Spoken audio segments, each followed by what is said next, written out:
시어머니가 임신한 며느리의 배를 남편이 보는 앞에서 걷어찼습니다. 남편은 오히려 고개를 끄덕이며 말했죠. 엄마, 잘했어. 쟤는 저렇게 다뤄야 돼. 저는 말없이 침실로 들어가 돈 봉투를 가져왔습니다. 그래, 이래야지. 다음번에 또 월급 안 내놓으면 그땐 죽을 줄 알아. 시어머니는 봉투를 향해 손을 뻗었습니다. 하지만 봉투 안을 들여다본 시어머니는 공포에 질려 비명을 지르며 정신을 잃고 말았습니다. 시작하기 전에 좋아요와 구독을 눌러주시면 감사하겠습니다. 그럼 편안하게 들어주세요.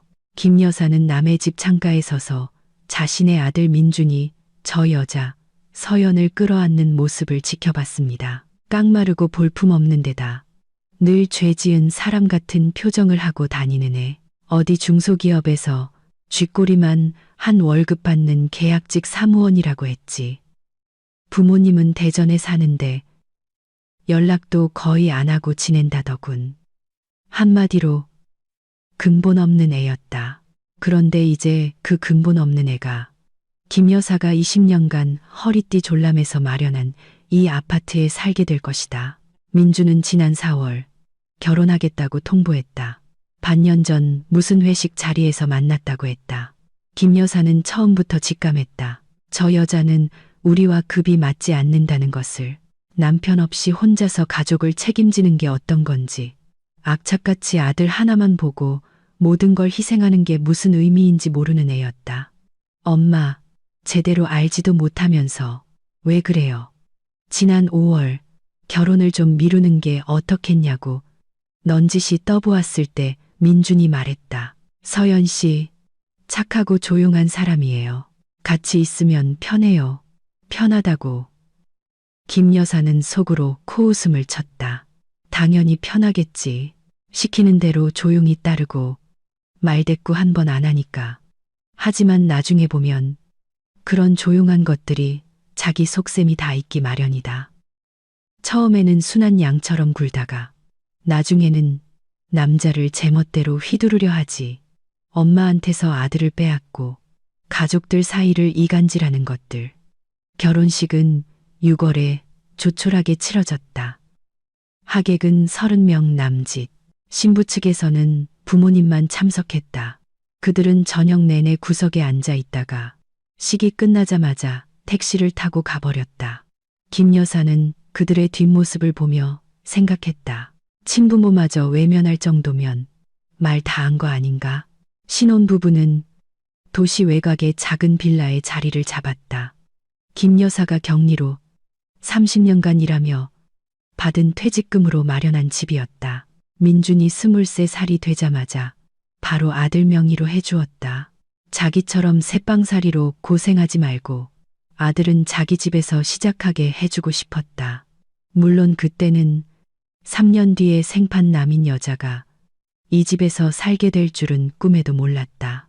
결혼 첫 달부터 김 여사는 아들네 집에 제집 드나들듯 했다. 신혼부부가 어떻게 사는지, 내 아들 민주는 잘 지내는지, 불편한 건 없는지 확인해야 했다. 서연은 불편한 기색이 역력했지만 겉으로는 예의 바르게 행동했다. 차를 내오고 과자를 내왔다. 민주는 중소기업 기술자로 일하며 하루 종일 회사에 있었다. 월급은 300만 원. 이 동네에서는 그럭저럭 괜찮은 편이었다. 김 여사는 서연이 설거지하는 모습을 보았다. 손놀림이 서툴고 동작 하나하나가 어설펐다. 창틀에는 먼지가 쌓여 있고 가스레인지에는 기름때가 껴 있었다. 부엌 구석에는 아무도 치우지 않은 신발들이 널브러져 있었다. 김 여사는 고개를 저었다. 가정교육을 제대로 못 받았군. 엄마라는 사람이 기본도 안 가르쳤어. 서연아, 창틀 좀 닦아야겠다. 먼지가 1cm는 쌓였네. 그녀는 일부러 손가락으로 창틀을 쓱 훑어 보이며 말했다. 서연은 얼굴이 빨개져서 행주를 가져와 말없이 창틀을 닦았다. 김 여사는 창틀에 몸을 구부린 며느리를 보며 묘한 만족감을 느꼈다. 처음부터 길을 죽여놔야 한다. 누가 이 집의 주인이고 누가 잠시 머무는 손님인지 똑똑히 알려줘야 했다. 한 달 뒤, 김 여사는 아예 매일같이 아들 집을 찾았다. 아침, 점심, 저녁, 시간이 날 때마다 갔다. 이제 은퇴해서 시간도 많았다. 하나뿐인 아들이니 잘 챙겨야 했다. 민주는 보통 회사에 있었고 서연은 집에 있었다. 서연은 교대 근무라 이틀 일하고 이틀 쉬었다. 월급은 220만 원. 그야말로 푼돈이었다. 김 여사는 초인종도 누르지 않고 들어갔다. 이 집 열쇠가 있었으니까. 자기가 번 돈으로 산 집이고 아들 결혼 전에 가구도 다 채워 넣었다. 내 집에 들어가는데 굳이 초인종을 누를 필요가 있나? 서연은 한 번도 반대하지 않았다. 문을 열어주고 시어머니를 안으로 들인 뒤 차를 권했다. 하지만 김 여사는 알 수 있었다. 차가운 눈빛, 억지 미소, 마지못해 하고 있다는 것을. 그게 김 여사를 화나게 했다. 아들에게 집을 사주기 위해 30년간 허리가 휘도록 일한 자신이 왜 이런 가식적인 대접을 받아야 하는가? 왜 며느리는 시어머니가 와서 도와주고 가르쳐주는 것을 고마워하지 않는가? 저녁 준비는 했니? 김 여사는 오후 5시에 부엌으로 들어서며 물었다. 아직요, 어머님. 민준이 곧 퇴근할 텐데. 이제 시작하려고요. 이제. 지금이 벌써 5시야. 남편은 배고픈 채로 퇴근할 텐데. 넌 이제 시작한다고. 대체 하루 종일 뭘 한 거니? 3시까지 일했어요. 그래서 뭐. 2시간이나 지났잖아.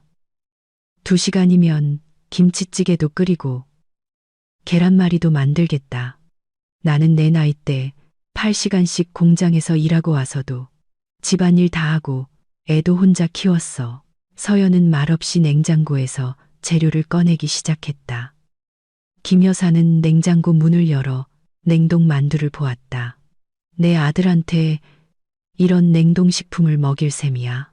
우리 집 냉동실에 직접 만든 만두 있는데 가져다 줄게.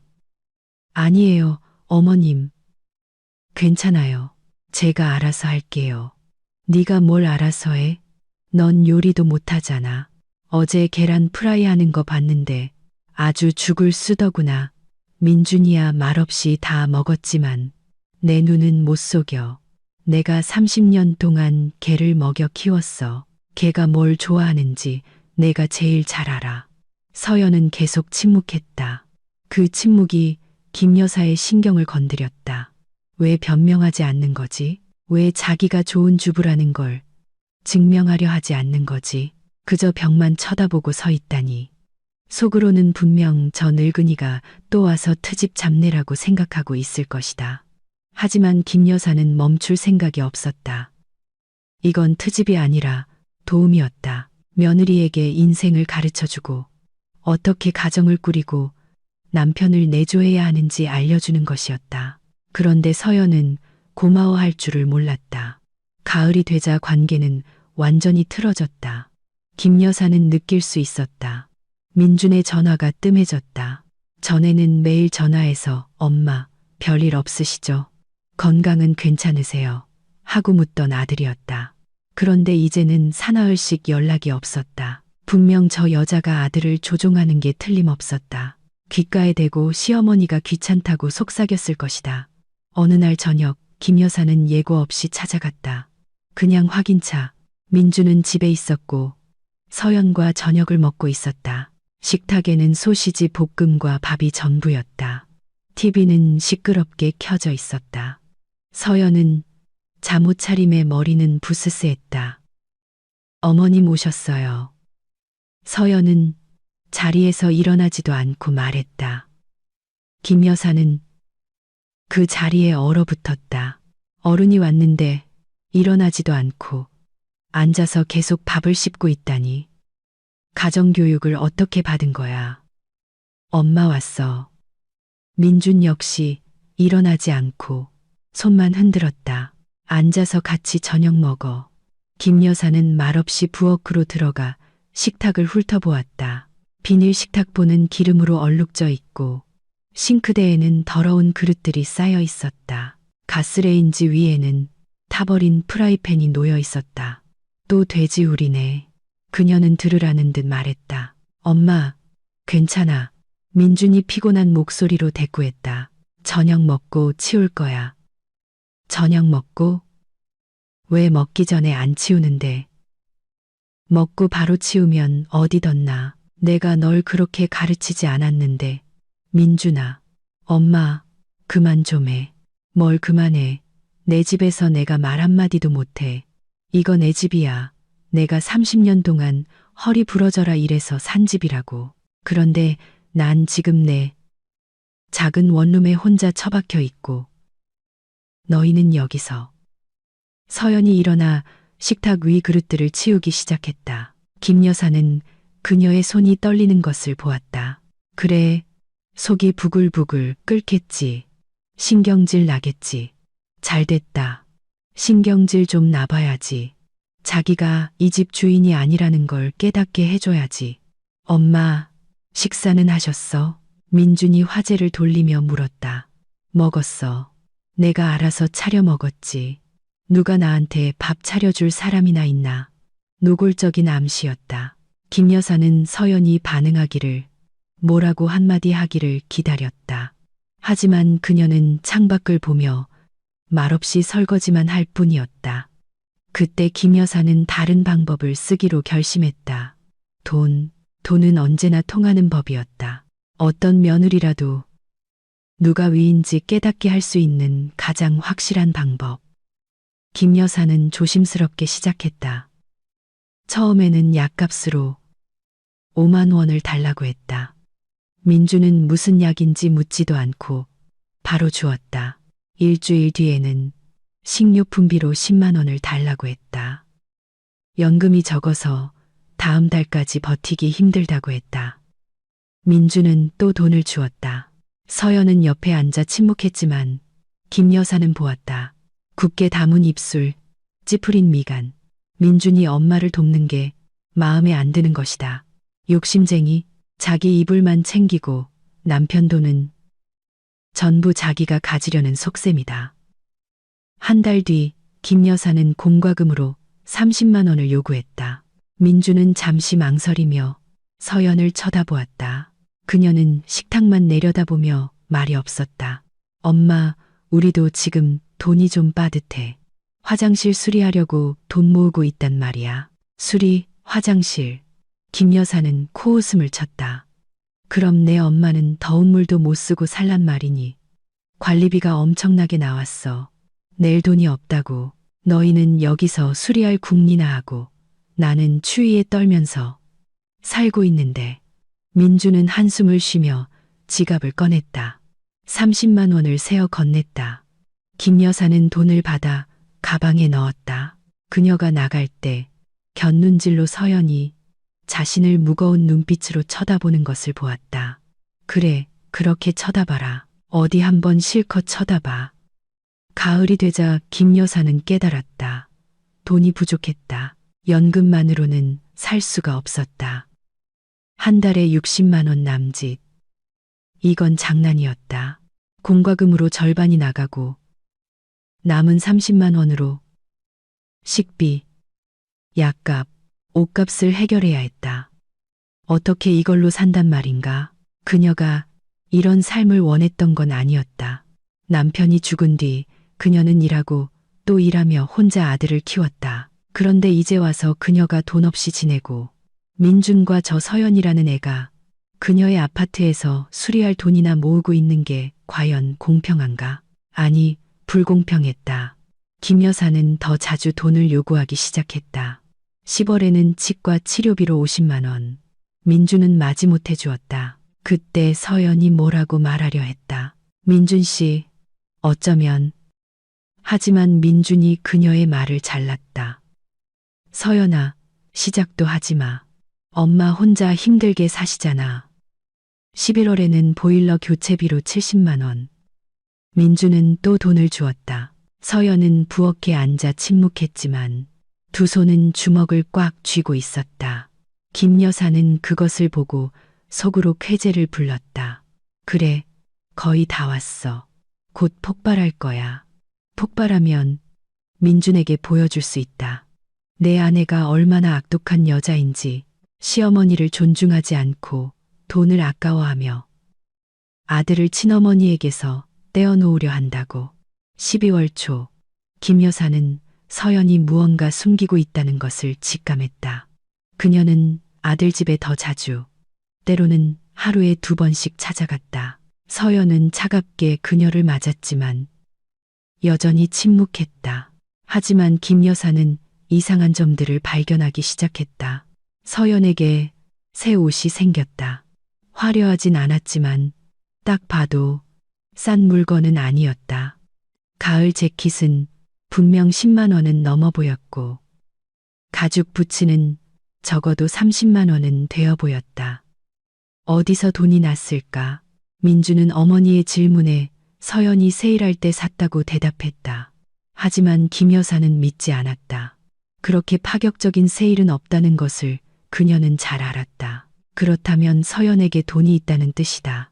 민준이 일하고 자기에게 돈을 주는 동안 몰래 돈을 숨기고 있다는 뜻이다. 김 여사는 더 자세히 살피기 시작했다. 서연이 없을 때 집에 와서 집안을 둘러보고 뒤지고 옷장, 서랍장, 선반을 확인했다. 어느 날 그녀는 침실 옷장을 열고 위쪽 선반에 낡은 신발 상자가 있는 것을 보았다. 심장이 두근거렸다. 이거다. 김 여사는 조심스럽게 상자를 꺼내 열었다. 안에는 두툼한 봉투가 들어 있었다. 김 여사는 봉투를 꺼내 손의 무게를 재보았다. 안에 무언가 많이 들어 있었다. 그녀는 열어보지 않았다. 확인하지 않고 그냥 상자를 제자리에 놓고 옷장을 닫은 뒤 집을 나섰다. 하지만 이제 그녀는 확신했다. 서연이 돈을 모으고 있다. 큰 돈을, 그리고 남편에게 주지 않고 있다. 가족에게서 숨기고 있다. 무언가 계획하고 있다는 뜻이다. 도망갈 준비를 하고 있는 것이다. 아니면 더 나쁘게 민준과 상의도 없이 자기 멋대로 어딘가에 투자하려는 속셈일지도 모른다. 김 여사는 집에 돌아와 부엌에 앉아 담배를 피웠다. 분노로 손이 떨렸다. 민준이가 마지막 남은 돈까지 엄마한테 주는 동안 저녀는 돈을 모으고 있어. 저 못된 것이 자기 비상금을 챙기고 있는 것이다. 분명 민준을 버리고 모든 걸 챙겨서 도망갈 생각일 것이다. 조용한 것들이 다 그렇다. 순한 양인 척 하다가 나중에 이빨을 드러낸다. 행동해야 한다. 저 여자의 발밑을 무너뜨려야 한다. 민준에게 저 여자의 진짜 모습을 보여줘야 한다. 다음 날 저녁, 김 여사는 다시 아들 집으로 갔다. 민준도 서연도 집에 있었다. 저녁을 먹고 있었다. 또 그 형편없는 소시지와 파스타. 김 여사는 식탁에 앉아 두 사람을 쳐다보았다. 민준아, 할 얘기가 있다. 무슨 얘기 엄마? 돈 얘기. 서연이 고개를 들었다. 김 여사는 그녀의 시선을 붙잡고 놓지 않았다. 이제 시작이다. 민준아, 엄마가 너무 힘들다. 연금은 쥐꼬리만 하고 공과금의 약값은 비싸고 더는 이렇게 못 살겠다. 도움이 필요해. 꾸준한 도움이. 엄마, 우리가 돕고 있잖아요. 한 달에 30만 원, 50만 원씩 돕는 거. 그걸로는 부족해, 민준아. 더 필요해. 매달, 적어도 100만 원은 있어야 제대로 살 수 있겠어. 민준의 얼굴이 하얗게 질렸다. 서연은 포크를 든 채로 얼어붙었다. 엄마, 우리 그런 돈 없어요. 어떻게 없어? 넌 300만 원 벌고 쟤는 220만 원 벌잖아. 합치면 한 달에 520만 원이야. 100만 원은 5분의 1도 안 되잖아. 엄마, 우리도 공과금 내고 식비 들고 냉장고 할부금도 있고 교통비, 옷값도 옷값. 그러고 보니 내 아내 새 재킷 입은 거 봤다. 꽤 비싸 보이던데. 서연은 천천히 포크를 접시 위에 내려놓았다. 어머님, 그거 세일할 때 산 거예요. 그래, 물론 세일이겠지. 김 여사는 비웃었다. 그럼 그 세일할 돈은 어디서 났는데? 혹시 따로 모아둔 거 아니야? 우리 민준이랑 나는 마지막 남은 돈까지 탈탈 털어 쓰고 있는데 넌 혹시 숨겨둔 거라도 있는 거 아니냐고. 서연의 얼굴이 새하얗게 변했다. 김 여사는 그것을 보고 깨달았다. 전곡을 찔렀군. 숨겨둔 돈이 있어. 그리고 지금 그게 드러날까봐 두려워하고 있어. 숨기는 거 아무것도 없어요. 서연이 조용히 말했다. 거짓말, 네가 거짓말하는 거 다 보여. 넌 뭔가 가지고 있고 가족들한테 숨기고 있어. 어머님, 그건 어머님이 상관하실 일이 아니에요. 식탁 위로 무겁고 날카로운 침묵이 내려앉았다. 민주는 어머니와 아내를 번갈아 쳐다보았다. 김 여사는 자리에서 일어나 서연에게 다가갔다. 상관할 일이 아니라고. 넌 내 아파트에 살고 내 집에서 밥 먹고 내 가구를 쓰면서 내 아들 돈을 숨기고 있어. 이건 아주 많이 내 상관이야. 어머님 집밥이요. 서연이 갑자기 날카롭게 말했다. 목소리는 떨렸지만 말은 또렷했다. 우리가 다 사서 먹어요. 우리 돈으로 살고 어머님 돈으로도 살죠. 매주 돈을 달라고 하시니까요. 김 여사는 속에서 무언가 끊어지는 것을 느꼈다. 이 못된 것이 감히 자신에게 대꾸했다. 민준 앞에서 감히 진실을 말했다. 닥쳐. 김 여사는 소리쳤다. 너한테 물어본 거 아니야, 민준아. 쟤한테 닥치라고 해. 민준은 침묵했다. 김 여사는 그를 돌아보았다. 민준아, 쟤가 나한테 어떻게 말하는지 들었어? 네 아내가 네 엄마한테 막말하는 걸 그냥 둘 거야? 민준은 눈을 내리깔았다. 엄마, 그만 좀 해요. 우리 싸우지 말자고요. 싸우지 말자고. 누가 시작했는데. 나는 좋게 얘기하러 왔는데. 쟤가 나한테 막말하잖아. 서연이 식탁에서 일어섰다. 어머님, 저는 막말하는 게 아니라 그냥 사실을 말하는 거예요. 어머님은 매일 여기에 오시고 계속 돈을 요구하시고 제가 어떻게 청소하는지, 뭘 요리하는지, 뭘 입는지 다 확인하시잖아요. 저 지쳤어요. 우리 둘 다 지쳤다고요. 김 여사는 아들을 보았다. 민준아, 너도 네 엄마 때문에 지쳤니? 민준은 말이 없었다. 민준아, 내가 묻고 있잖아. 엄마. 그가 마침내 고개를 들었다. 엄마, 근데 정말 조금만 덜 오시면 안 될까요? 저희도 신혼인데 우리만의 공간이 필요해요. 김 여사는 발밑에 땅이 꺼지는 것을 느꼈다. 민준이, 그녀의 민준이가 하나뿐인 아들이, 그녀가 평생을 바쳐 살아온 이유가 저 여자의 편을 들었다. 알겠다. 그녀는 차갑게 말했다. 그래, 공간이 필요하시다. 장가 가더니 이제 엄마는 필요 없다. 이거지. 엄마, 그런 뜻이 아니었어요. 그런 뜻이었어. 바로 그런 뜻이었지. 김 여사는 가방을 움켜쥐었다. 알았다. 나 혼자 어떻게든 살아볼게. 늘 그랬던 것처럼. 하지만 이것만은 기억해. 민준아, 이 아파트는 내 거야. 내가 받은 거고 내가 모든 권리를 가지고 있어. 그리고 누가 널 키웠고 누가 너한테 모든 걸 줬는지 잊었다면 내가 다시 기억나게 해줄게. 그녀는 돌아서서 문을 쾅 닫고 나갔다. 집으로 가는 내내 김 여사는 분노로 몸을 떨었다. 어떻게 감히 전현 편을 들 수가 있어. 평생을 아들에게 바쳤다. 남편 없이 키웠고 모든 돈을 아들에게 썼고 대학 등록금을 내주고 옷을 사주고 아파트를 마련해줬는데 이제 와서 우리만의 공간이 필요해요라고. 아니, 이대로는 안 된다. 김 여사는 집에 와서 부엌에 앉아 생각하기 시작했다. 더 강하게 나가야 해.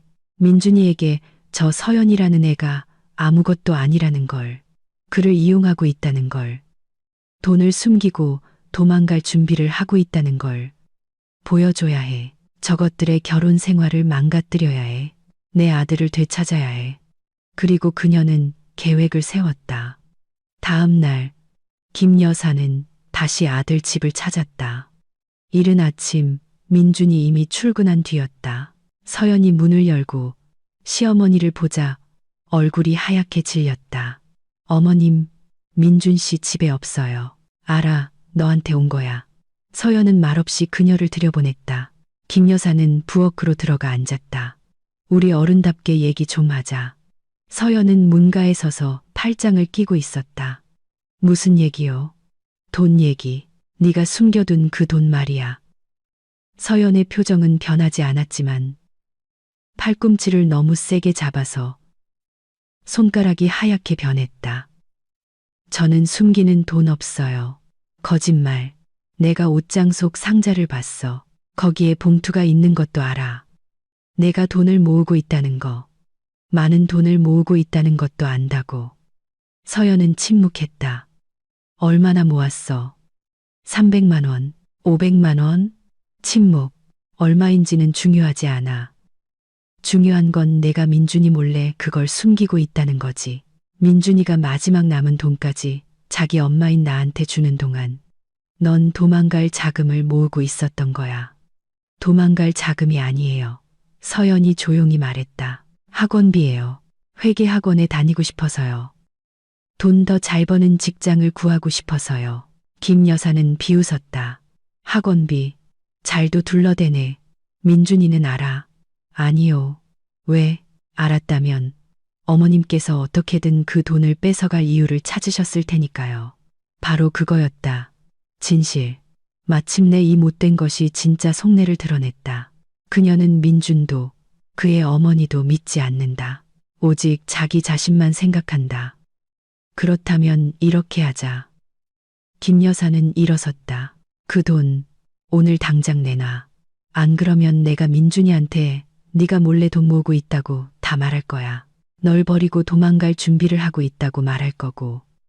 걘 날 믿을 거야. 늘 그랬으니까. 그러면 넌 아무것도 없이 남게 되겠지. 남편도 돈도 머리 둘 곳도 없이.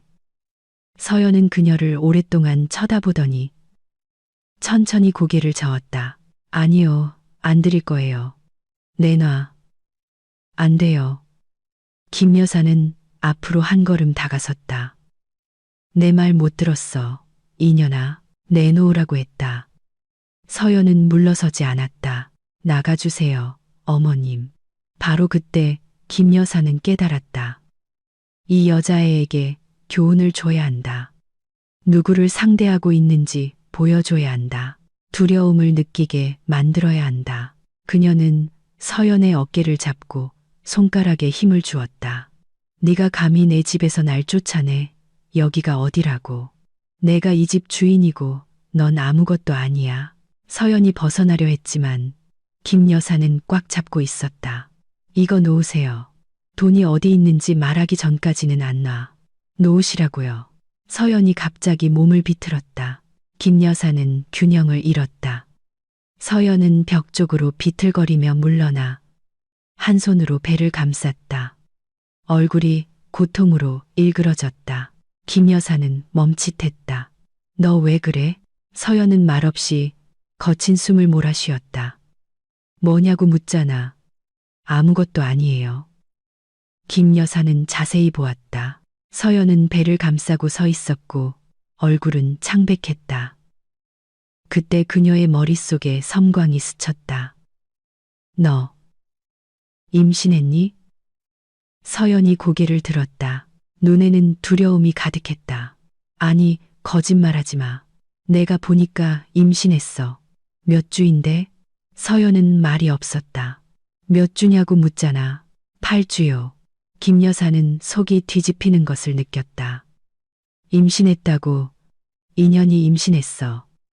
그리고 민준이는 보아하니 모르는 것 같았다. 알았다면 벌써 말했을 것이다. 기뻐하며 동네방네 떠들고 다녔을 것이다. 민준이는 알아? 아니요. 왜? 말하려고 했는데 어머님께서 돈을 너무 자주 요구하셔서 좀 기다리려고 했어요. 김 여사는 비웃었다. 알겠다. 그럼 넌 돈뿐만 아니라 애까지 숨기고 있었던 거네. 대단한 며느리 납셨다. 정말 말할 거예요. 단지 지금이 아닐 뿐이에요. 말하겠지. 당연히 말하겠지. 그동안 가족 돈이나 빼돌리고 도망갈 계획이나 세우면서 말이야. 도망갈 계획 같은 거 안 세워요. 세우고 있어. 그리고 난 그걸 못 봐. 내가 민준이한테 다 말할 거야. 돈 얘기. 네가 임신 사실을 숨긴 거. 네가 걔를 믿지 않는다는 것까지 전부 다. 그럼 걔가 널 쫓아낼 거야. 자기 손으로 직접. 서연은 천천히 몸을 바로 세웠다. 눈에는 더 이상 두려움이 없었다. 오직 피로감뿐이었다. 마음대로 하세요. 어머님. 전 상관없어요. 그 평온함, 그 체념이 갑자기 김 여사를 더욱 화나게 만들었다. 두려워하지 않아. 이 못된 것이 두려워하지 않아. 민준이가 자기를 지켜줄 거라고 생각하는 거지. 임신했으니까 자기는 이제 건드릴 수 없다고 생각하는 거야. 길바닥에 나앉게 되면 어떻게 노래를 부를지 한번 보자고. 김 여사는 쏘아붙이고 문을 쾅 닫고 나갔다.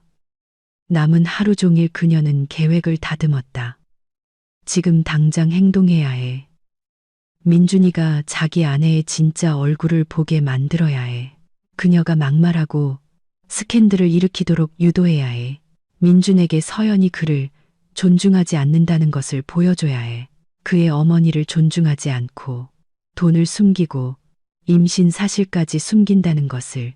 그리고 저녁 김 여사는 다시 그들의 집으로 갔다.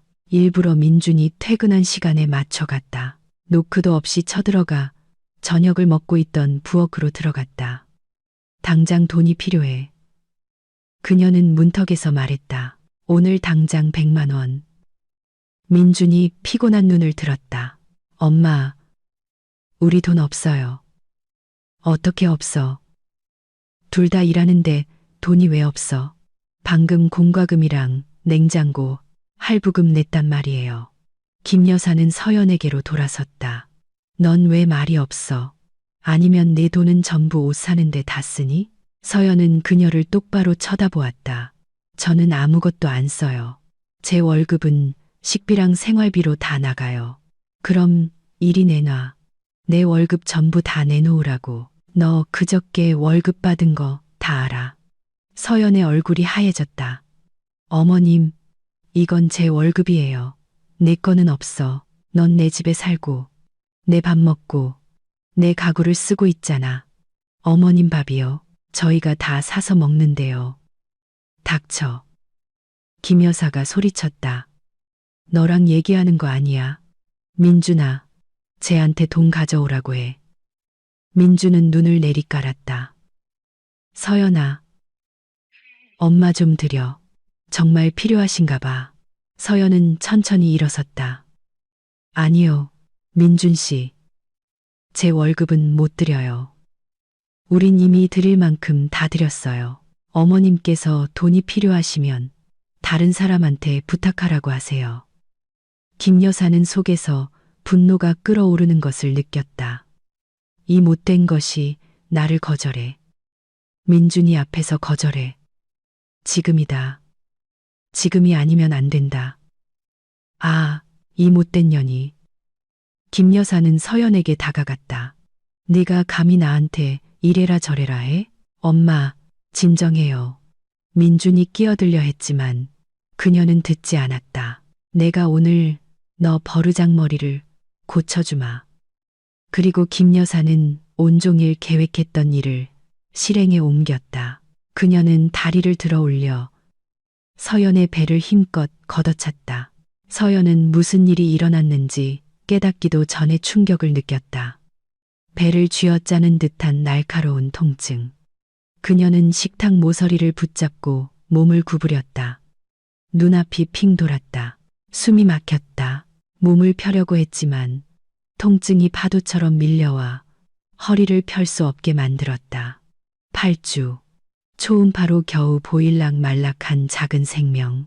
그녀의 비밀, 그녀의 희망.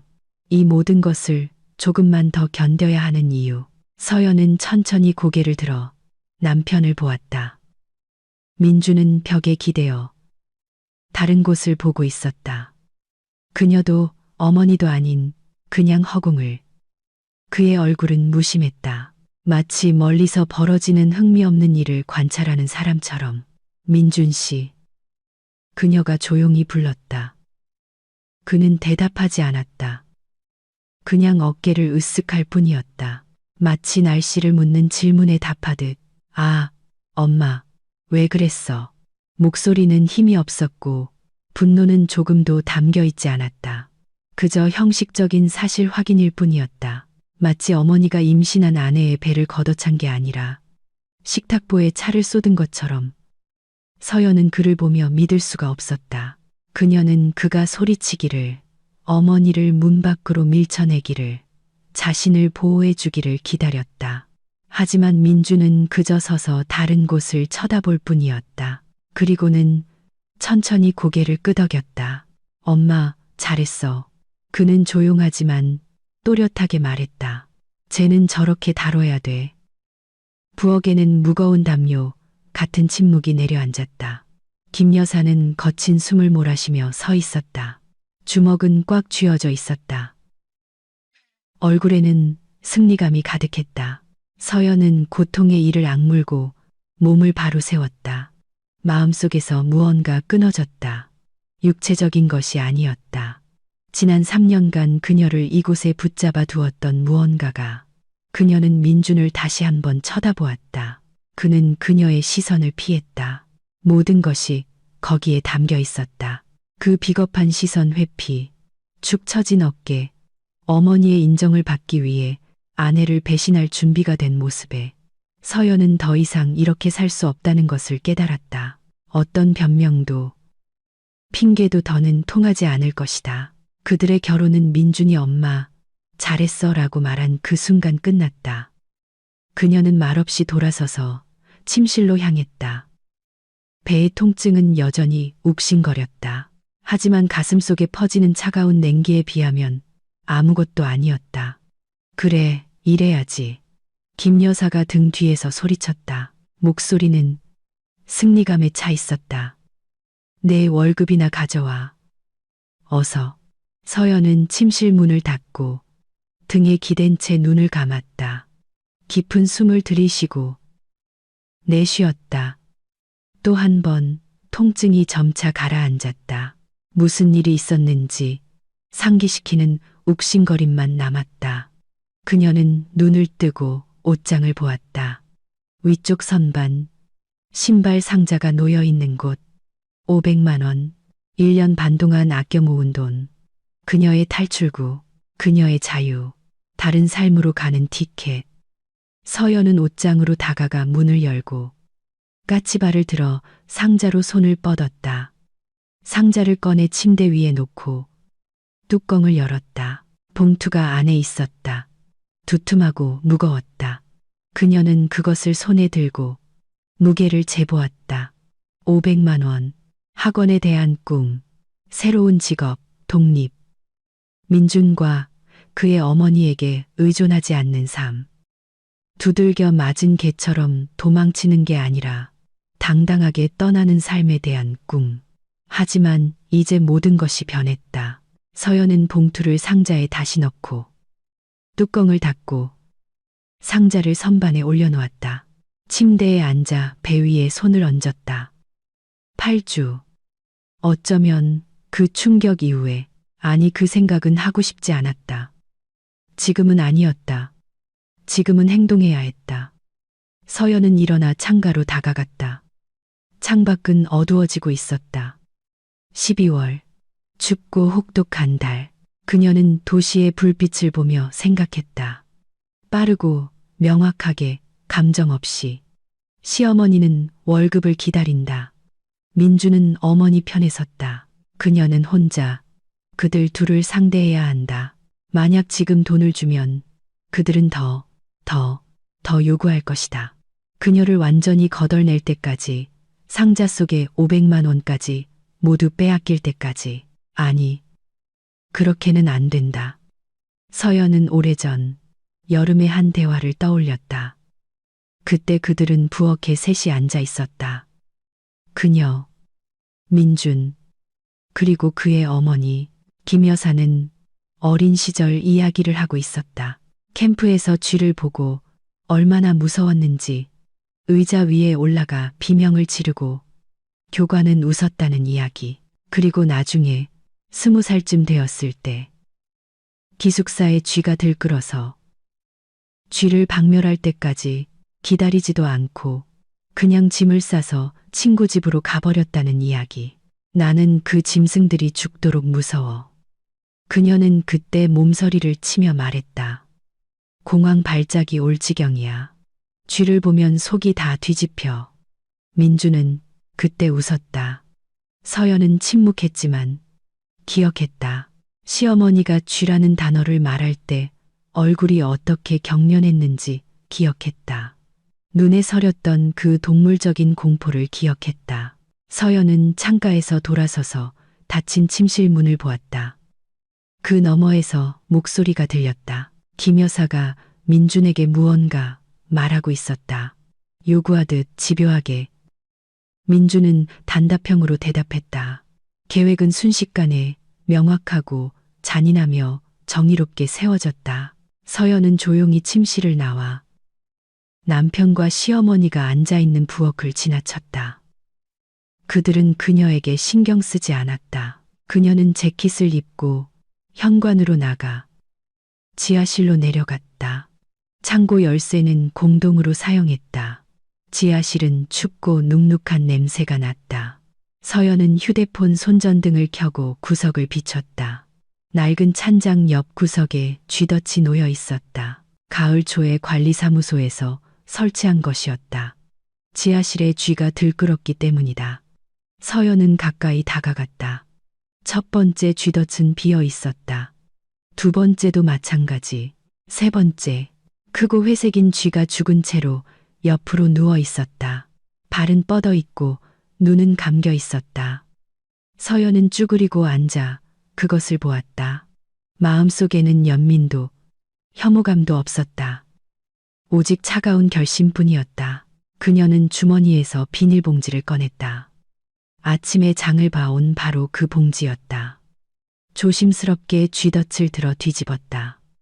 쥐가 봉지 안으로 떨어졌다. 서연은 봉지를 묶고 일어나 지하실을 나와 아파트로 올라갔다.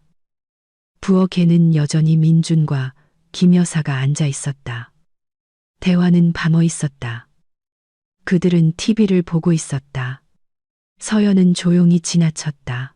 침실로 들어가 문을 닫고 선반에서 상자를 꺼내 열었다.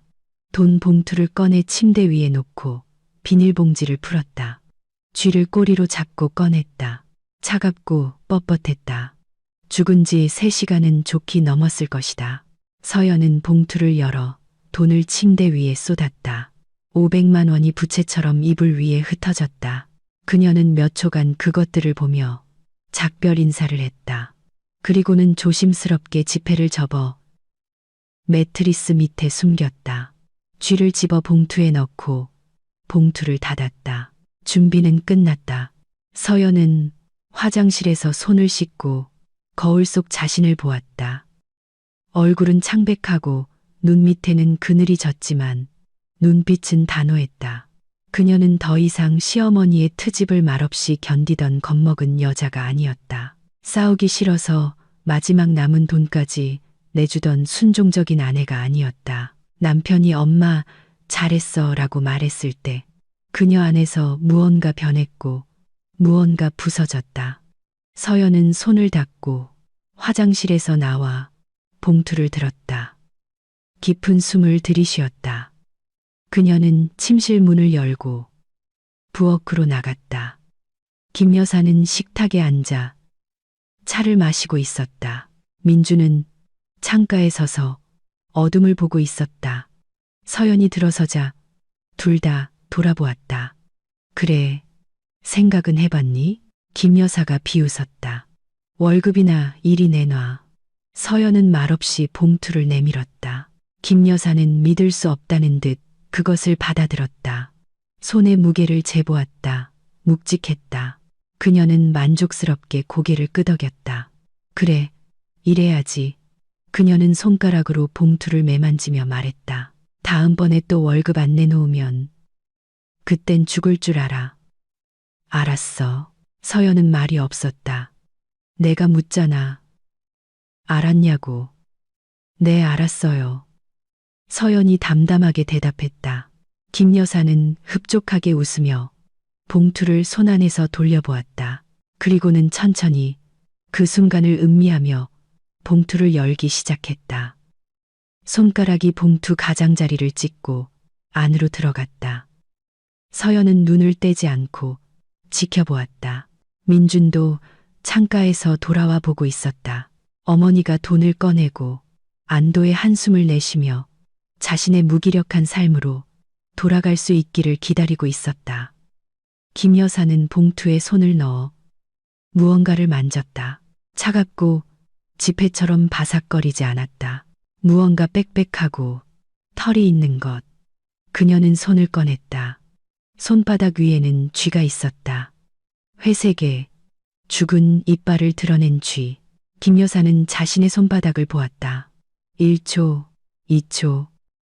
뇌가 눈앞의 광경을 이해하기를 거부했다. 그리고 마침내 깨달았다. 쥐. 그녀는 손에 쥐를 들고 있다. 죽은 차가운 쥐를. 목구멍에서 비명도 아닌 소리가 터져 나왔다. 비명과 쉰소리의 중간쯤 되는 높고 날카로운 동물적인 소리. 손이 경련하며 봉투가 바닥에 떨어졌다. 쥐도 함께. 김 여사는 비틀거리며 물러나다 식탁에 등을 부딪혔다. 눈은 흰자위가 다 보일 정도로 커졌다. 아! 그녀는 비명을 질렀다. 아! 손이 떨렸다. 그녀는 방금 쥐가 놓여있던 손바닥을 보며 옷에 미친 듯이 문질렀다. 아플 정도로 그 감촉을 지우려는 듯이. 엄마. 민준이 그녀에게 달려갔다. 엄마, 왜 그래요? 김 여사는 듣지 못했다. 그녀는 바닥에 떨어진 쥐를 보며 비명을 질렀다. 멈추지 않고 한 가지 톤으로. 얼굴은 창백해졌다가 회색으로 변했다. 두 손을 가슴에 대고 숨이 가빠졌다. 엄마. 민준이 그녀의 어깨를 잡았다. 엄마, 숨 쉬어요. 침착하게. 하지만 김 여사는 이미 침착하게 숨을 쉴 수 없었다. 그녀는 헐떡이며 가슴을 붙잡았고 눈은 뒤집혔다. 다리에 힘이 풀리며 주저앉기 시작했다. 민준이 겨우 그녀를 붙잡았다. 서연아, 119 불러. 그가 소리쳤다. 빨리. 서연은 문가에 서서 보고 있었다. 시어머니가 바닥에 쓰러지는 모습.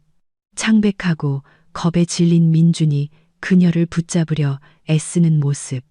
김 여사가 입으로 공기를 움켜쥐고 눈에는 공포가 가득한 모습을. 서연아, 119 부르라고 했잖아. 서연은 천천히 휴대폰을 꺼내 번호를 누르고 기계적인 목소리로 주소를 말한 뒤 전화를 끊었다. 오고 있대. 그녀가 말했다. 나 좀 도와줘. 민주는 어머니를 옆으로 눕히려고 애썼다. 입은 좀 잡아줘. 서연은 그 자리에서 움직이지 않았다. 내가 도와달라고 했잖아. 싫어. 서연이 차분하게 대답했다. 민준이 그녀를 올려다보았다. 눈에는 이해할 수 없다는 표정이 담겨 있었다. 뭐라고? 싫다고? 그는 그녀를 쳐다보았고 그녀는 그의 머릿속에서 그림이 천천히 맞춰지는 것을 보았다. 봉투 속의 쥐, 아내의 평온함, 돕기를 거부하는 모습. 너구나. 그가 내뱉었다. 내가 일부러 그런 거지. 서연은 고개를 끄덕였다. 너 엄마를 죽이려고 했어. 아니, 교훈을 주려고 했어. 교훈. 심장마비가 왔잖아. 고혈압성 위기겠지. 서연이 정정했다. 놀라서 혈압이 치솟은 거야. 불행히도 죽지는 않을 거야. 민주는 마치 처음 보는 사람처럼 아내를 쳐다보았다. 너 미쳤어. 그럴지도. 아니면 그냥 참는데 지쳤을지도 몰라. 내 엄마는 3년 동안 나를 괴롭혔고 넌 3년 동안 침묵했어. 오늘 그녀는 내 배를 걷어찼어. 나 임신했어. 민준아. 8주야. 내 엄마는 그걸 알면서도 내 배를 걷어찼고 넌 엄마 잘했어. 라고 했지. 넌 그걸 승인했어. 민준의 얼굴이 하얗게 질렸다. 네가 임신했다고? 응. 그리고 내 엄마는 우리 아이를 거의 죽일 뻔했고 넌 나한테 그렇게 해야 한다고 했지. 민주는 물밖에 물고기처럼 입을 뻐끔거렸다. 김 여사는 그의 팔에 안겨 거칠고 쉰 숨을 몰아쉬고 있었다. 서연은 일어섰다. 나 갈게. 나 갈 거야. 민준아. 구급차가 오면 내 엄마가 발작을 일으켰다고 말해. 그 이상은 아무 말도 하지 말고 나를 찾으려고도 하지 마. 서연아, 안 돼. 다 끝났어. 그녀는 돌아서서 침실로 향했다. 민주는 그녀의 뒷모습을 보았지만 막으려 하지 않았다. 김 여사는 신음하며 무언가 말하려 했지만 말이 되지 않았다. 침실에서 서연은 매트리스 밑에서 돈을 꺼냈다. 500만 원. 조심스럽게 가방에 넣고 서류를 챙겼다. 신분증, 혼인관계증명서, 의료기록, 가장 필요한 것만 챙겼다. 이틀치 옷, 화장품, 휴대폰 충전기, 불필요한 것은 없었다. 그녀가 가방 지퍼를 잠글 때 초인종이 울렸다. 구급대원이었다. 서연은 침실을 나와 부엌을 지나쳤다. 민준이 문을 열어 구급대원을 들였다. 50대쯤 되어 보이는 피곤하고 흐릿한 눈빛의 남자였다. 그는 김 여사 옆에 쭈그려 앉아 혈압과 맥박을 확인하기 시작했다. 고혈압성 위기네요. 그가 말했다. 뇌졸중이 아닌 게 다행입니다. 병원으로 이송해야겠습니다. 서연은 현관에 서 있었다. 가방을 손에 든 채 민준이 돌아보며 그녀를 보았다. 너 정말 가는 거야? 응. 어디로? 네가 알바 아니야. 서연아, 잠깐만. 아니. 그녀는 문을 열고 계단으로 나갔다. 민주는 따라오지 않았다. 들것에 실리는 어머니 곁에 남아 있었다. 서연은 아래로 내려가 밖으로 나갔다. 차가운 12월 공기가 얼굴을 때렸다. 그녀는 깊이 숨을 들이마셨다. 폐가 맑고 차가운 공기로 가득 차는 것을 느꼈다. 휴대폰을 꺼내 택시를 불렀다. 차를 기다리는 동안 민준에게 문자를 보냈다. 나 갈게. 전화하지도 찾지도 마. 필요한 건 다 가져갔어. 아파트는 내 거야. 엄마랑 잘 살아. 한 달 뒤에 이혼 소송 걸게. 전송. 번호 차단. 택시는 5분 뒤에 도착했다. 야구 모자를 쓴 젊은 기사. 조용한 음악이 흘러나왔다. 그는 서연의 가방을 곁눈질했지만 아무것도 묻지 않았다. 어디로 가시나요? 서연은 시내 중심가에 있는 호텔 주소를 댔다. 택시를 기다리는 몇 분 동안 인터넷에서 찾은 가장 저렴한 곳이었다. 기사는 고개를 끄덕이고 출발했다. 서연은 창밖으로 스쳐 지나가는 불빛들을 보았다. 도시는 제 삶을 살고 있었다. 사람들은 어딘가로 바삐 움직였다. 상점들은 쇼윈도를 환하게 밝혔다. 어딘가에서는 음악이 흘러나오고 어딘가에서는 아이들이 웃고 있었다. 평범한 12월 저녁, 평범한 도시, 평범한 삶. 오직 서연에게만 이 삶은 끝났고 새로운 삶이 시작되었다. 호텔에서는 퀴퀴한 냄새와 값싼 방향제 냄새가 났다. 무표정한 얼굴에 25살쯤 된 여직원이 신분증을 받아 컴퓨터에 입력했다. 1박에 7만 원 선불입니다. 서연은 돈을 꺼내 세어주고 3층 객실 열쇠를 받았다. 방은 작고 비좁았다. 침대, 책상, 의자, 옷장. 창문은 안뜰을 향해 있었지만 깨끗했고 침구는 뽀송했다. 서연은 가방을 바닥에 내려놓고 침대에 앉았다. 정적. 그녀는 배 위에 손을 얹었다. 통증은 거의 사라졌다. 둔한 수심만 남았다. 서연은 눈을 감고 자신의 몸에 귀를 기울였다. 모든 것이 제자리에 있었다. 아기는 살아남았다. 눈물이 예고 없이 갑자기 뜨겁게 쏟아졌다.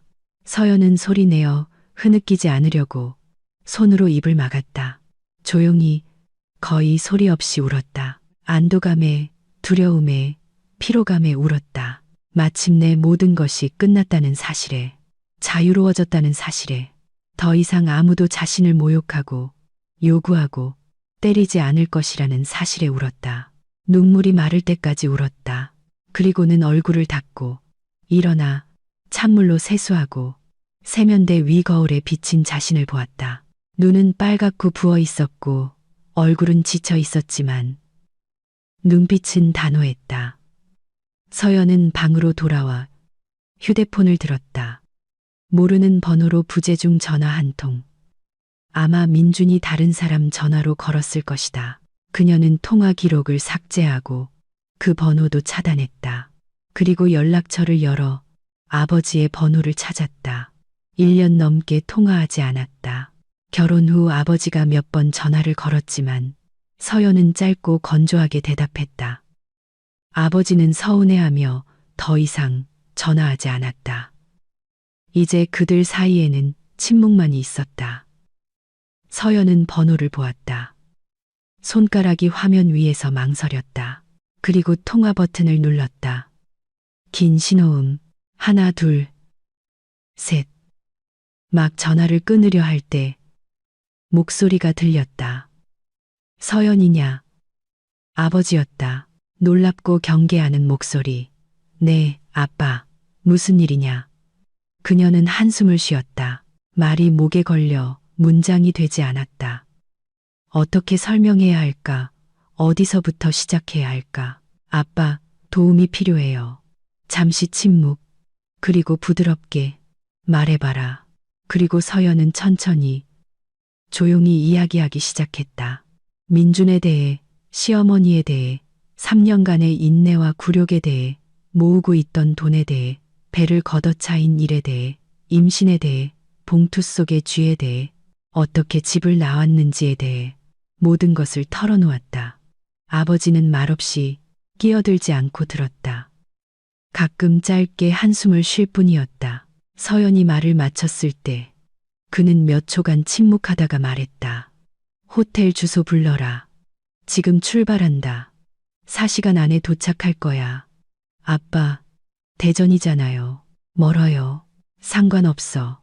간다. 민호도 같이 갈 거다. 민호는 그녀의 오빠였다. 5살 위. 그와도 오랫동안 연락하지 않았다. 아빠, 안 그러셔도 돼요. 그래야 한다. 넌 내 딸이야. 도움이 필요하다고 했지. 내가 간다. 그걸로 끝이야. 서연은 다시 목구멍으로 덩어리가 차오르는 것을 느꼈다. 그녀는 고개를 끄덕였다. 아버지는 보지 못했지만 감사해요. 고마울 거 없다. 주소나 불러. 그녀는 주소를 말했다. 아버지는 받아 적고 출발할 때 전화하겠다고 약속했다. 그들은 작별 인사를 했다. 서연은 휴대폰을 책상 위에 놓고 침대에 누워 천장을 응시했다. 4시간 기다려야 했다. 조금만 더 버텨야 했다. 그러면 아버지가 올 것이고, 그러면 무언가 방법을 찾을 것이다. 그러면 서연은 눈을 감았다. 피로가 순식간에 무거운 파도처럼 덮쳐왔다. 자고 싶지 않았다. 꿈에서 그 이미지들이 돌아올까봐 두려웠다. 이빨을 드러낸 시어머니, 무심한 눈빛의 민준, 김 여사의 손바닥에 놓인 쥐. 하지만 피로는 두려움보다 강했다. 서연은 거의 즉시 잠에 빠져들었다. 문을 두드리는 소리에 잠이 깼다. 거칠고 다급한 소리. 그녀는 벌떡 일어나 앉았다. 심장이 빠르게 뛰었다. 휴대폰을 잡았다.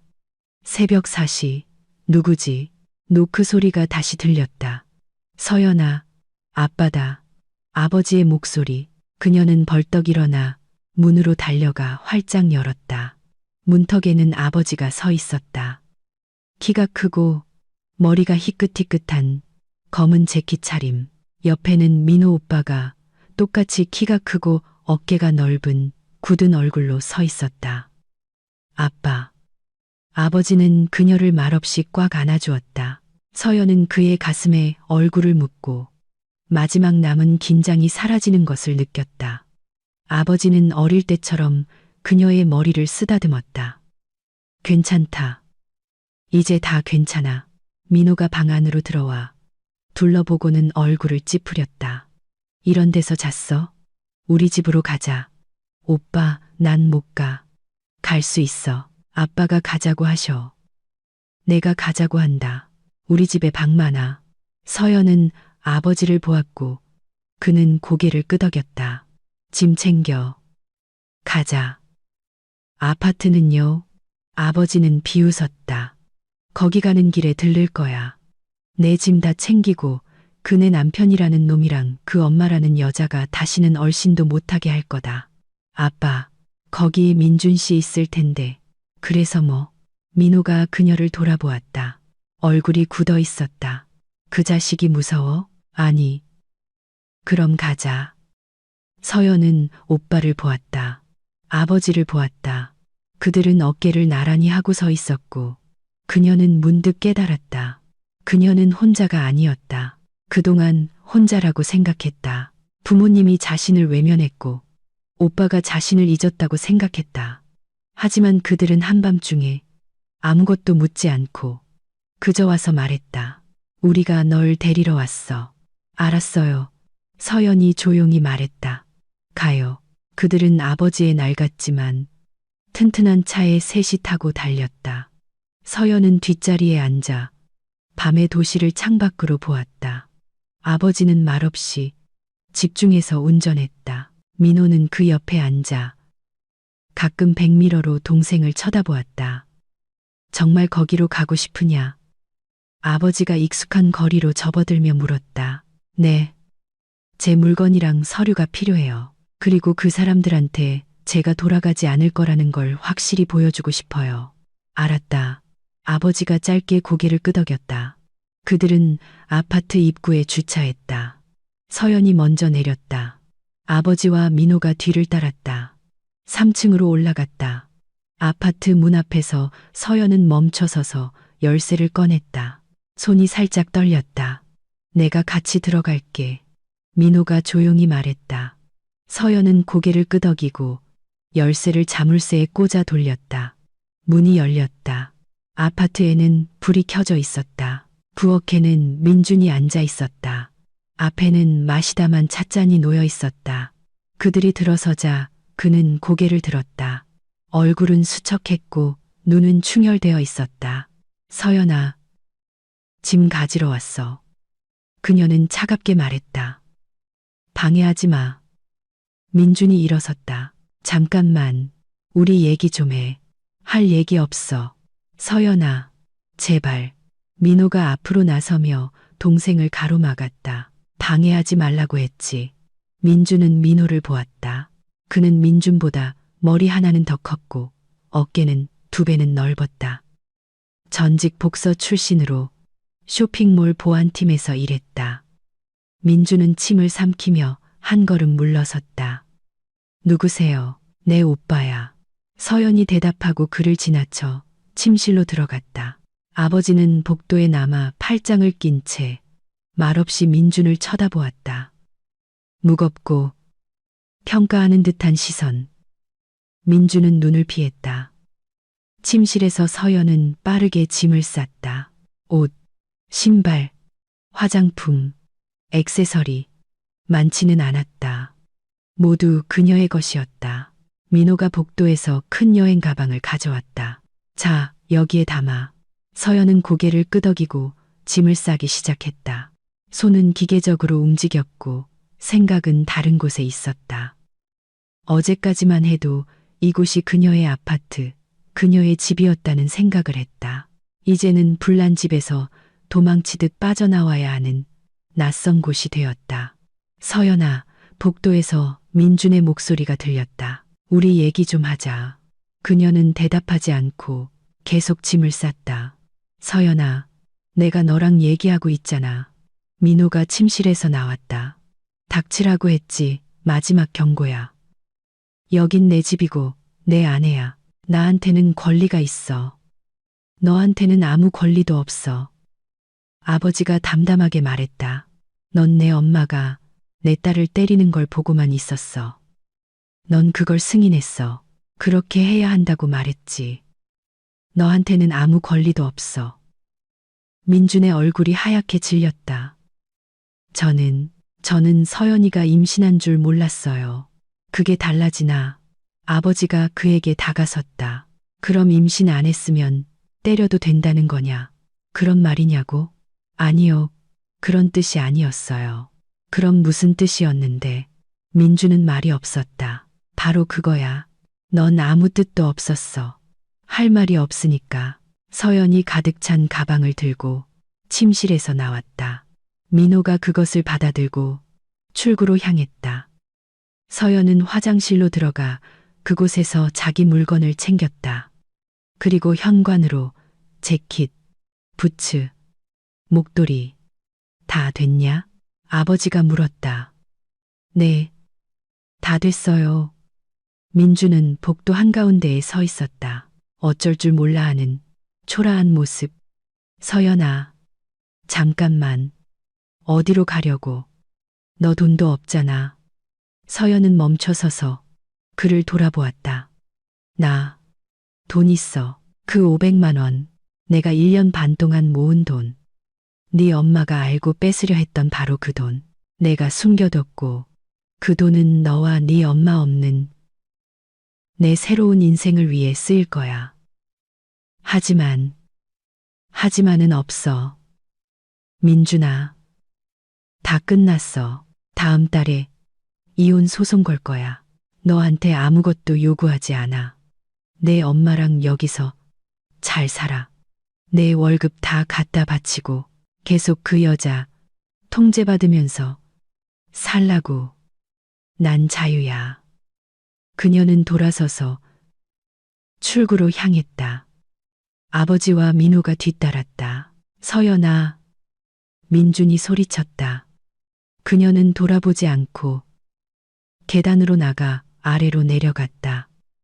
등 뒤에서 아파트 문이 쾅 닫혔다. 민준이 뒤따라 달려나왔다. 서연아, 기다려. 그녀는 1층에서 멈춰서서 돌아보았다. 민준은 계단에 서서 난간을 붙잡고 있었다. 또 뭐? 나 널 사랑해.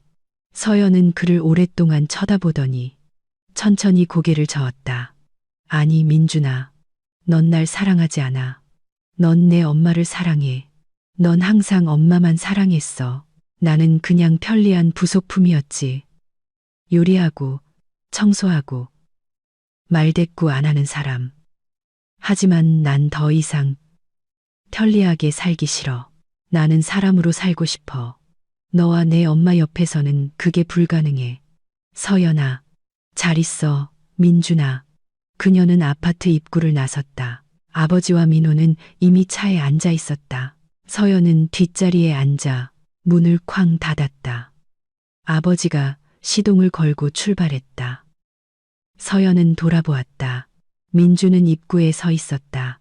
작고 구부정한 모습으로 차의 뒷모습을 보고 있었다. 그리고는 돌아서서 자신의 아파트로, 자신의 어머니에게로 돌아갔다. 이제 어디로 갈까? 아버지가 물었다. 집으로요. 괜찮다면요. 당연히 괜찮지. 넌 우리 딸이고 우리 동생이야. 언제나 우리 집이 내 집이야. 서연은 눈을 감고 좌석에 기댔다. 피로가 무거운 파도처럼 밀려왔다. 하지만 이건 다른 피로였다. 3년간 쌓여온 삶의 의지와 힘을 앗아가던 그런 피로가 아니었다. 이건 싸움 뒤에 승리 뒤에 피로였다. 그들은 새벽녘에 대전에 도착했다. 아버지는 도시 외곽의 작은 단독주택에 살았다. 침실 2개, 부엌, 거실. 민호는 따로 살았지만 걸어서 5분 거리로 아주 가까웠다. 여기가 내 방이다. 아버지가 문을 열었다. 지금은 잡동사니가 좀 있지만 내일 치우자. 고마워요, 아빠. 아버지는 그녀를 안고 정수리에 입을 맞췄다. 자거라. 쉬고 나중에 얘기하자. 서연은 옷도 벗지 않은 채 침대에 누웠다. 순식간에 잠이 들었다. 점심때쯤 잠이 깼다. 창문으로 햇살이 비쳤다. 창밖에서는 새들이 지저귀었다.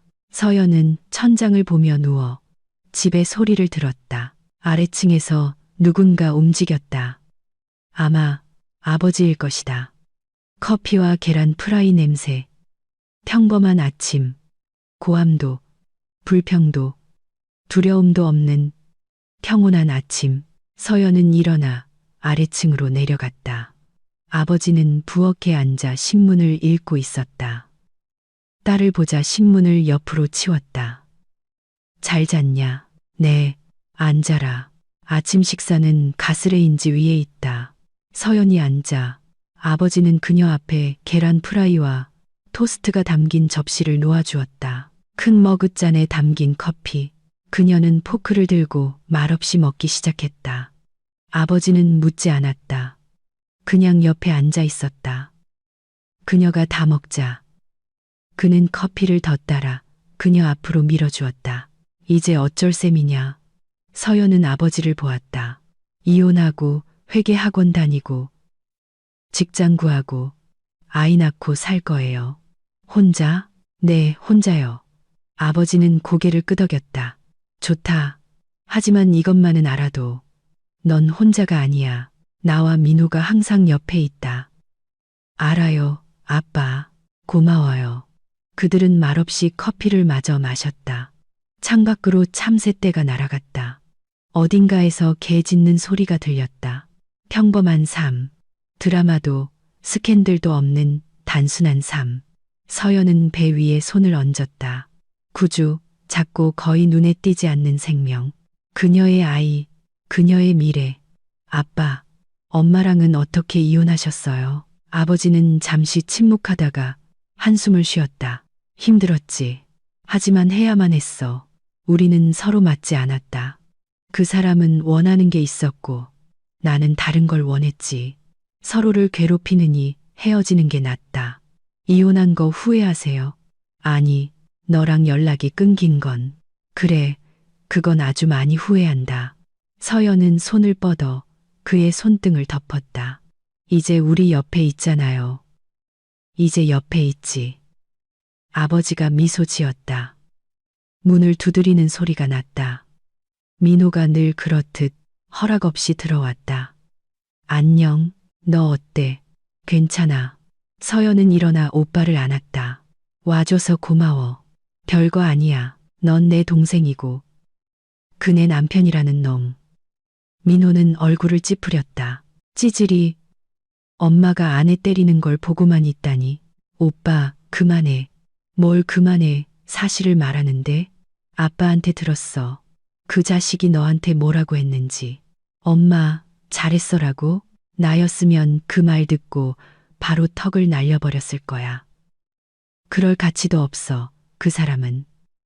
민호는 고개를 끄덕이고 식탁에 앉았다. 근데 그 엄마라는 사람은 대체 어떻게 된 거야? 아빠가 그러는데 네가 쥐를 줬다며? 서연은 비웃었다. 응, 죽은 쥐. 돈 대신 돈을 달라고 하길래 봉투를 줬는데 안에는 월급이 아니라 쥐가 있었지. 어릴 때부터 공포증이 있었거든. 민호는 박장대소했다. 천재네. 무서워서 오줌이라도 쌌으면 좋겠다. 고혈압성 위기가 왔대. 구급차 불렀다고 하더라. 그걸로 싸게 먹혔네. 나였으면 진짜. 민호. 아버지가 엄하게 말했다. 그만해라. 민호는 입을 다물었지만 얼굴에는 만족스러운 미소가 남아 있었다. 그들은 저녁까지 식탁에 앉아 이런저런 이야기를 나누었다. 아버지는 가구 공장에서 기술자로 일하는 이야기를 했다. 민호는 쇼핑몰과 동료 보안 요원들 이야기를 했다. 서연은 들으며 가끔 말을 거들었다. 그녀는 좋았다. 평온하고 안전했다. 저녁에 그녀의 휴대폰이 울렸다. 모르는 번호, 서연은 받지 않았다. 그리고 또 전화가 왔고 또 왔다. 그녀는 모든 번호를 차례로 차단했다. 그놈이야? 민호가 물었다. 아마도 내가 전화해 줄까? 다시는 귀찮게 굴지 말라고 설명해 줄게. 괜찮아. 곧 포기할 거야. 하지만 민주는 포기하지 않았다. 매일 다른 번호로 전화를 걸었다. 서연은 모든 번호를 차단했다. 그리고는 이메일로 길고 두서없는 메시지를 보내기 시작했다. 돌아와 달라고, 사랑한다고, 어머니가 더 이상 오지 않을 거라고, 모든 것이 바뀔 거라고 했다. 서연은 처음 2통의 편지를 읽었다. 그리고는 더 이상 열어보지 않고, 보지도 않고 바로 삭제했다. 일주일 뒤, 민준이 대전으로 찾아왔다. 아마도 공통된 지인을 통해 아버지의 주소를 알아냈을 것이다. 이른 아침에 초인종을 눌렀다. 민호가 문을 열었다. 무슨 일이야? 서연이랑 얘기 좀 해야겠어. 서연이는 너랑 얘기하고 싶지 않아. 제발, 5분만. 민호는 그를 오랫동안 쳐다보더니 돌아보며 소리쳤다. 서연아, 내 전 남편 될 놈이 기어왔다. 서연이 아래층으로 내려와 문턱에 서 있는 민준을 보았다. 수척하고 면도도 안 한 구겨진 재킷 차림. 무슨 일이야? 얘기 좀 하자. 할 얘기 없어. 서연아, 제발 5분만, 딱 5분만. 그녀는 한숨을 쉬었다. 좋아, 5분. 여기서, 문 앞에서. 민주는 고개를 끄덕였다. 민호는 옆으로 비켜섰지만 만약을 대비해 복도에 남아 있었다. 네가 돌아왔으면 좋겠어. 민준이 시작했다. 아니, 서연아, 나 변했어. 정말이야. 내가 틀렸다는 걸 깨달았어. 엄마, 이제 우리 집에 안 오실 거야. 내가 그렇게 말했어. 그래서 어머니 반응이 어땠는데? 민주는 잠시 침묵했다. 안 좋았지. 하지만 내가 고집부렸어. 우리 가족 방해하면 엄마랑 연 끊을 거라고 말했어. 그리고 내가 그 말을 믿을 거라고 생각해? 정말이야, 민준아. 서연이 피곤하게 말했다. 넌 평생 내 엄마한테 싫은 소리 한마디 못했어. 평생 엄마를 최우선으로 뒀지. 넌 3년 동안 내가 괴롭힘 당하는 걸 방치했어. 내가 임신한 걸 알면서도 엄마가 내 배를 때리는 걸 보고만 있었어. 그리고 넌 그걸 승인했지. 엄마, 잘했어라고 말했잖아. 그런데 이제 와서 일주일 만에 네가 변했다고 믿으라고? 나 정말 변했어. 아니 민준아, 넌 변하지 않았어. 넌 그냥 가사도우미를 잃은 거야. 너희 모자가 하는 짓을 말없이 참아주던 편리한 아내를 이제 네가 불편해진 거지. 요리해주고 청소해주고 빨래해줄 사람이 없으니까. 그래서 온 거잖아. 그렇지 않아. 그럼 말해봐. 네 엄마 지금 어디 계셔? 민주는 머뭇거렸다. 그분은 집에, 자기 아파트예요. 아니면 우리 집? 침묵. 민준아, 내가 묻잖아. 내 엄마 어디 계시냐고. 우리 집에. 그가 조용히 대답했다. 그 일 이후로 혼자 있는 걸 무서워하셔. 나한테 와서 살게 해달라고 하셨어. 서연은 비웃었다.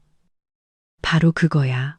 그분이 부탁했고 넌 늘 그랬듯이 거절하지 못했지. 아무것도 변하지 않았어, 민준아.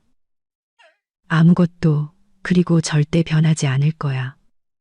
넌 약하니까. 넌 아니라고 말할 줄 몰라. 넌 내 가족을 지킬 줄 몰라. 넌 항상 엄마를 선택해. 난 더 이상 이 순위로 살고 싶지 않아. 서연아, 돌아가 민준아. 내 엄마랑 살아. 다음 주에 이혼 소송 걸게. 저항하지도 질질 끌지도 마. 그냥 서류에 서명하고 날 보내줘. 아이는 서연은 배 위에 손을 얹었다. 이 아이는 내 아이야. 내가 혼자 낳을 거고 혼자 키울 거야. 너한테는 아무것도 필요 없어. 양육비도 아무것도. 그냥 내 인생에서 사라져줘. 민주는 그녀를 보았다. 눈에는 절망이 가득했다. 난 널 잃고 싶지 않아. 넌 이미 날 잃었어. 엄마, 잘했어라고 말한 그 순간에 잘 가, 민준아. 그녀는 돌아서서 집 안으로 들어갔다. 민호가 민준의 코앞에서 문을 닫았다. 그는 잠시 서 있다가 돌아서서 차로 향했다. 서연은 자기 방으로 올라가 침대에 앉았다. 손이 떨렸다. 눈물이 날 줄 알았는데 나오지 않았다. 오직 차갑고 먹먹한 공허함뿐이었다. 아래층에서 발소리가 들렸다. 아버지가 방으로 들어와 옆에 앉았다. 잘했다. 알아요. 혼자 아이 키우기 힘들 거다. 전 혼자가 아니에요. 아빠랑 오빠가 있잖아요. 아버지는 그녀의 어깨를 감쌌다. 언제나. 서연은 열흘 뒤 이혼 소송을 제기했다. 민주는 저항하지 않고 말없이 모든 서류에 서명했다. 판사는 한 달 뒤 심리를 지정했다. 간단한 형식이었다. 자녀 없고 공동 재산 없는 결혼. 양측 모두 이혼에 동의. 서연은 회계학원에 등록했다. 3개월 과정. 그리고 자격증. 수업은 1월에 시작되었다. 그녀는 매일 학원에 가서 스펀지처럼 탐욕스럽게 지식을 흡수했다. 좋았다. 배우는 것이, 새로운 것을 아는 것이, 뇌가 작동하고 분석하고 기억하는 것을 느끼는 것이 좋았다. 임신 기간은 순조롭게 지나갔다. 그 충격 이후에도 아무런 합병증이 없었다. 아이는 정상적으로 자랐다. 서연은 모든 검진을 받고 모든 검사를 했다. 의사는 그녀를 칭찬했다. 3월에 심리가 열렸다. 서연은 혼자 왔다. 민주는 어머니와 함께 왔다. 김 여사는 서연을 증오에 찬 눈으로 쳐다보았다. 서연은 신경 쓰지 않았다. 판사는 몇 가지 형식적인 질문을 했다. 둘 다 긍정적으로 대답했다. 이혼이 성립되었다. 서연은 법정에서 자유로운 여성이 되어 나왔다. 민준이 복도에서 그녀에게 다가가려 했다. 서연아, 기다려. 그녀는 멈춰서서 돌아보았다. 왜, 혹시 아이 때문에 도움이 필요하면. 필요 없어. 하지만 내 아이이기도 하잖아. 아니, 민준아, 내 아이야. 오직 내 아이. 넌 내 엄마가 내 배를 때리는 걸 보고만 서 있었던 그 순간 아빠라고 불릴 자격을 잃었어. 넌 선택했어. 이제 그 선택과 함께 살아. 그녀는 돌아서서 가버렸다. 그들은 다시는 만나지 않았다. 서연은 4월에 과정을 마치고 자격증을 땄다. 일자리를 찾기 시작했다. 2주 만에 찾았다. 작은 건설회사의 회계보조. 월급은 280만 원. 괜찮은 돈, 좋은 동료들. 임신한 직원을 꺼리지 않는 이해심 많은 상사. 배는 불러왔다. 5월에는 눈에 띄게 되었고 6월에는 커졌다. 서연은 마지막까지 일하다가 8월 37주차에야 출산 휴가에 들어갔다. 진통은 예고 없이 밤에 갑자기 시작되었다. 아버지가 자신의 차로 그녀를 산부인과에 데려다 주었다. 민호가 뒤따라왔다. 그들은 복도에 앉아 기다렸다. 서연은 14시간 동안 진통했다. 힘들고 길고 아팠다. 하지만 조산사가 작고 우는 덩어리를 그녀의 가슴에 올려놓았을 때 아픔은 잊혔다. 딸이에요. 조산사가 말했다. 3.2kg. 건강해요. 서연은 딸을 보며 조용히 소리 없이 울었다. 딸, 그녀의 딸. 작고 빨갛고 눈을 꼭 감고 있는. 이름은 뭐라고 지을 거예요? 조산사가 물었다. 서연은 생각에 잠겼다. 이름은 오래전에 5월에 아이의 성별을 알았을 때 이미 정해두었다. 지혜. 지혜라고 부를 거예요. 지혜. 새로운 시작. 아버지와 민호는 저녁에 그녀의 병실로 찾아왔다.